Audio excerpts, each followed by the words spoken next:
नमस्कार विद्यार्थी मित्रांनो, आमच्या अनुश्री क्लासेस युट्यूब चॅनल मध्ये आपलं सर्वांचे सहर्ष स्वागत। आज आपण ज्या व्हिडिओज बघतोय त्या व्हिडिओचा एकच उद्देश आहे की विद्यार्थ्यांना कमी वेळामध्ये एखादी कन्सेप्ट कशी समजेल याच्यासाठी हे आपलं युट्यूब चॅनल आहे। जर तुम्ही चॅनल सबस्क्राईब केलं नसेल तर नक्की सबस्क्राईब करा। आज आपण बघतोय की जो एक घटक जो स्कॉलरशिप असू दे किंवा कुठल्याही स्पर्धा परीक्षा असू देत याच्यासाठी उपयुक्त असणारा हा घटक आहे। तुम्ही लास्ट पर्यंत व्हिडिओ बघा, नक्कीच हे तुम्हाला कन्सेप्ट समजेल। बघा, आज जे व्हिडिओ बघतोय तर ती कोणती, तर क्रमाने येणारे सम किंवा विषम संख्या। आता क्रमाने येणारे सम किंवा विषम संख्या हे बघायच्या आधी आपण बेसिक सम आणि विषम संख्या म्हणजे काय हे बघूया। बघा, समजा मी उदाहरणार्थ नंबर लिहिले 11, 12, 13, 14, 15, 16, 17, 18, 19, 20 आणि 21। ठीक आहे, हे असे नंबर लिहिले। आता बघा, आपण सम संख्या म्हणजे काय ही याच्या आधीच्या व्हिडिओमध्ये बघितले। सम संख्या म्हणजे काय, ज्या संख्येच्या एकक स्थानी, एकक म्हणजे शेवटचा, एकक स्थानी 0, 2, 4, 6 आणि 8 हे अंक असतात तर त्याला आपण काय म्हणतो, समसंख्या। म्हणजे बघा, 2 आहे, इथं 4 आहे, इथं 6 आहे, इथं 8 आहे, परत इथं 0 आहे। म्हणजे ज्या संख्येच्या शेवटीला 0, 2, 4, 6, 8 या सगळे असतात तर त्याला आपण काय म्हणतो, समसंख्या। तर बघा, विषम संख्या म्हणजे काय म्हणलं होतं आपण, ज्या संख्येच्या एकक स्थानी 1, 3, 5, 7, 9 असे अंक असतात तर याला आपण विषम संख्या असं म्हणतो। ठीक आहे, हे आपण बघितलं। आता बघा, एक नजर फिरवली तर सगळ्या एक सम झाली की एक विषम झाली की एक सम, म्हणजेच क्रमानं बघितल्यानंतर एक आणि एक संख्या आहेत, बरोबर आहे।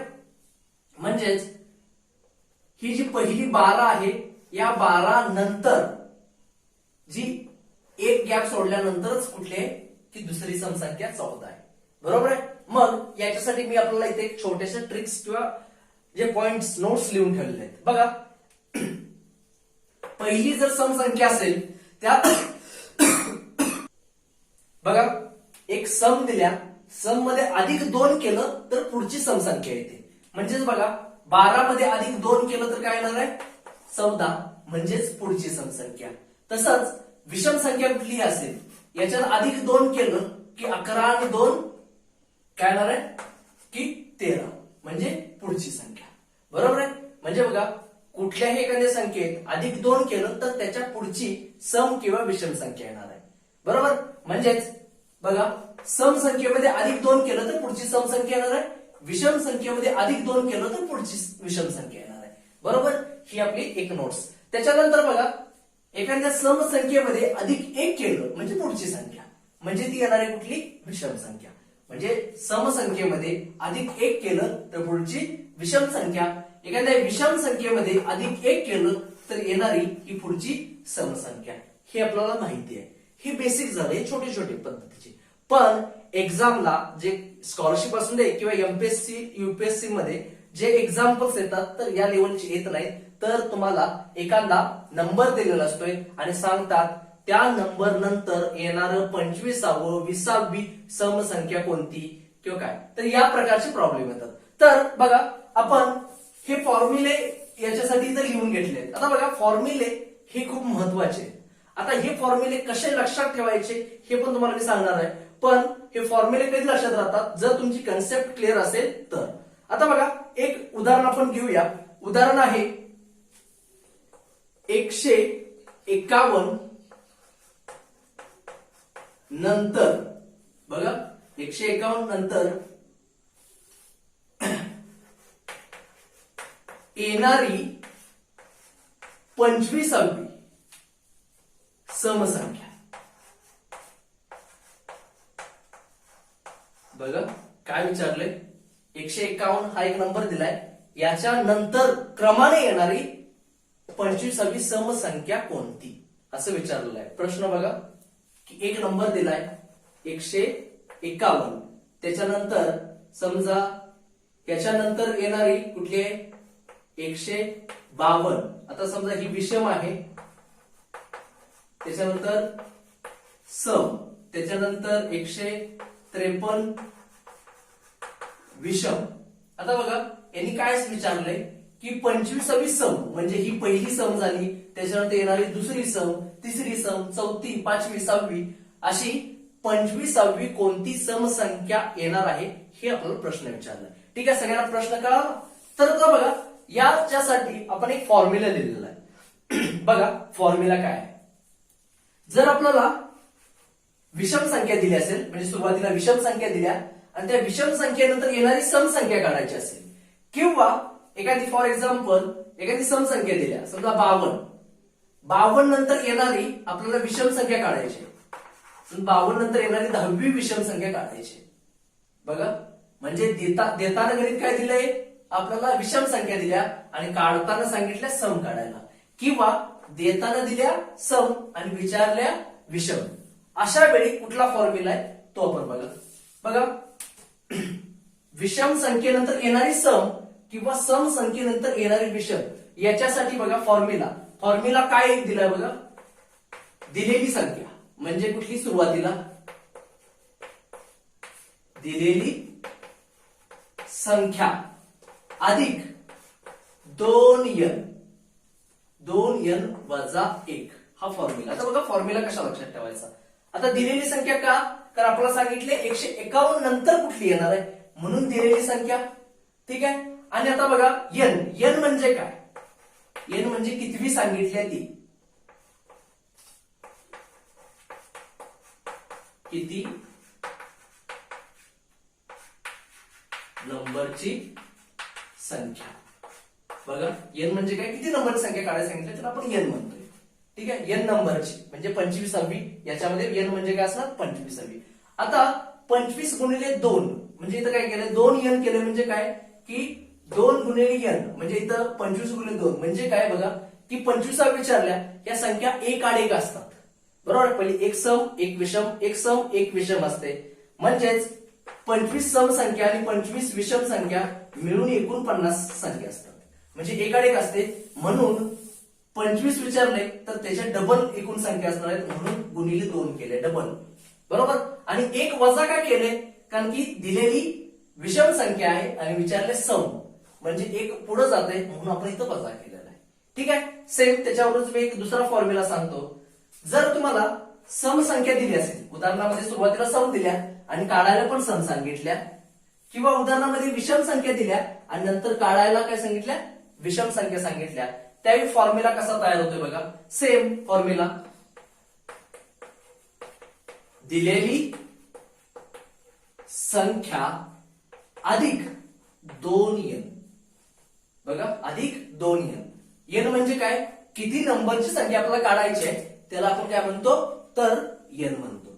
आता बघा इथं आपण एक वजा का केलं नाही आणि इथं एक वजा का केलं, कारण की बघा विषम विचारल्या त्याच्यानंतर विषम जर काढायचे असेल तर आपल्याला विषम असेल तर बरोबर निम्म्या होतात. बरोबर. आता विषम आणि सम सांगितले म्हणजे एक एक्स्ट्रा होती त्यामुळे ती काय करायला लागते आपल्याला एक वजा केल्यानंतरच आपल्याला काय मिळते ती विषम मध्ये सम मिळते किंवा सम मध्ये विषम मिळते. ठीक आहे. हे फॉर्म्युला सगळ्यांनी लक्षात ठेवा. ठीक आहे. आता बघा आपण हे एक्झाम्पल सोडवूया. बघा 51 नंतर येणारी 25वी सम संख्या कोणती असा एक प्रश्न आहे. आता बघा फॉर्म्युला काय, दिलेली संख्या अधिक कंसामध्ये 2n वजा 1 हा आपला फॉर्म्युला आहे. आता बघा दिलेली संख्या कुठली आहे 151 अधिक कंसामध्ये 2 गुणिले n ची किंमत मी तुम्हाला काय सांगितली 25. n म्हणजे काय आपल्याला कितवी संख्या काढायची आहे त्याला आपण काय म्हणतो n वजा 1. वजा 1 हे सूत्रामध्ये कधी घेतो, सम दिले विषम काढायचे, विषम दिले सम काढायचे, ते वजा 1 घेतो आणि सम किंवा विषम असेल तर वजा 1 घेत नाहीये. हा मी फॉर्म्युला इथे लिहिलाय. ठीक आहे. आता बघा 151 अधिक 25 दुनी 50 वजा 1 बरोबर म्हणजे 151 अधिक 50 वजा 1 49 म्हणजेच 51 आणि 49 आणि 200. म्हणजेच काय 200 हे काय आली 51 नंतर. जर आपण 51 नंतर पहिली संख्या सम येणार आहे ही कुठली येणार आहे की 52 बरोबर 152 बरोबर. त्याच्यानंतर येणार आहे ती 154, अशी 25 नंबरला कोणती संख्या येईल 200. बरोबर आहे. आणि 200 ही बघा शून्य आहे म्हणजे समसंख्या आहे. म्हणजे या पद्धतीनं आपण हे उदाहरण सोडवू शकतोय. बघा याच्यानंतर आपण दुसरं एक्झाम्पल बघणार आहे. दुसरं एक्झाम्पल याच्यावरती घेऊया. आता याच्यावरती घेताना आपण काय करूया, एक उदाहरण 78 78 म्हणजे कुठली समसंख्या आहे. आता 78 नंतर येणारी समजा चौथी सम. बघा मी शॉर्ट मध्ये क्वेश्चन लिहितोय की काय क्वेश्चन आहे, 78 नंतर येणारी चौथी समसंख्या. आता बघा समसंख्येनंतर येणारी समसंख्या किंवा विषम संख्येनंतर येणारी विषम संख्या, जर याच्यासाठी फॉर्म्युला काय हा. आता विषम संख्या, आता बघा 78 ही कुठली दिल्या समसंख्या आहे. आता काढायची पण आपल्याला कुठली संख्या आहे समसंख्या, म्हणून हा फॉर्म्युला होतोय. बघा फॉर्म्युला काय, दिलेली संख्या अधिक 2 गुणिले n. n म्हणजे काय, कितवी सांगितली ती. म्हणजे बघा आपलं काय ना, दिलेली संख्या 78 प्लस 2 गुणिले n म्हणजे काय 4.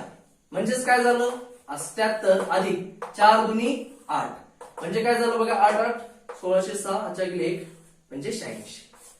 बघा 86 ही काय आली की समसंख्या आली 78 नंतर चौथी. आता बघा हे मी छोटं एक्झाम्पल का घेतलं. आता बघा हे आपण उदाहरण काय करूया, सोडून दाखवूया. म्हणजे छोटं घेतलं. बघा पहिले 78, त्याच्यानंतर 79 80 81 82 83 84 85 86 पुढं 87. बघा 78 नंतर बरोबर येणारी पहिली 1 2 3 बरोबर आणि 4. 1 2 3 आणि 4. काय विचारले आपल्याला, चौथी विचारली होती. या फॉर्म्युल्यानं आपल्याला काढता येते. ही मी कमी जवळची का घेतली, कारण तुम्हाला सिद्ध करून दाखवायला की या फॉर्म्युल्यानं कशा पद्धतीने येतं. बघा की हा 78 हा दिलेला नंबर आहे, दिलेली संख्या. n म्हणजे काय की कितवी आपल्याला काढायची आहे, आणि या फॉर्म्युल्यामध्ये आपण ज्यावेळी किमती टाकतोय त्यावेळी ती संख्या येते. बघा जर हे दोन फॉर्म्युले खूप महत्वाचे. ज्यावेळी विषम संख्या सुरुवातीला दिलेली विषम संख्या आहे आणि काढायला जर सम संख्या सांगितली तर आपण हा फॉर्म्युला वापरतोय, म्हणजेच कुठला वजा 1 करतोय. जर दिलेली संख्या सम आहे आणि सम काढायची आहे, किंवा दिलेली संख्या विषम आहे आणि विषम काढायची आहे, त्यावेळी वजा 1 आपण करत नाही. आणि या पद्धतीनं याच्यावरची आपण उदाहरणं सोडू शकतो. बघा एक मॅथ्स मध्ये सगळ्यात महत्वाचा एक घटक कुठला की फॉर्म्युलेस खूप असतात, आणि फॉर्म्युले खूप म्हणजे कन्फ्युजन खूप.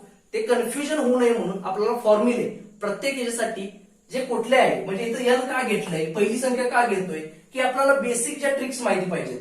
आता बघा 2n 2 गुणिले n 2n आपण का करतो, कारण की जी कुठली संख्या दिल्या चौथी दिल्या, ही चौथी संख्या बघा टोटल बघितलं तर 1 2. आता बघा ही पहिली संख्या 1 2 3 4 5 6 7 8, म्हणजे 8 संख्यामध्ये 4 संख्या एकाड एक संख्या असल्यामुळं इथं गुणिले 2 केले. म्हणजे बघा याच्यानंतर 8 संख्याला भेटल्या, टोटल संख्या 8. 8 मध्ये एक सम एक विषम एक सम एक विषम असते, त्यामुळे आपण काय करतोय जे 4 दिले त्याला 2 न गुणले. म्हणजे या ज्या बेसिक कन्सेप्ट आहेत या जर आपल्याला क्लिअर असतील तर आपण कुठला फॉर्म्युला वापरतोय किंवा फॉर्म्युल्यामध्ये कन्फ्युजन होणार नाही. ठीक आहे. तर सगळ्यांनी एक महत्वाची गोष्ट करत चला की जो आपण पॉईंट शिकतोय त्याचे जे फॉर्म्युलेज आहेत ते सेपरेट काढत चला. म्हणजे नोटबुक असू दे किंवा काय, आणि जर फॉर्म्युलेज जर आपल्याला लक्षात असतील तर आपण एक्झाम्पल सोडवू शकतो. आणि याच्यासाठी फॉर्म्युलासाठी एक सेपरेट नोटबुक किंवा फॉर्म्युलाचं रिव्हिजन हे खूप महत्वाचं आहे. बघा हा माझा व्हिडिओ तुम्हाला कसा वाटला नक्की कमेंटमध्ये कळवा. ही जे कन्सेप्ट तुम्हाला समजले असेल आणि जर युट्यूब चॅनल सबस्क्राईब केलं नसेल तर नक्की सबस्क्राईब करा. आम्हाला एक मोटिवेशन मिळून जाईल की तुमच्या सबस्क्राईबर म्हणून. थँक्यू.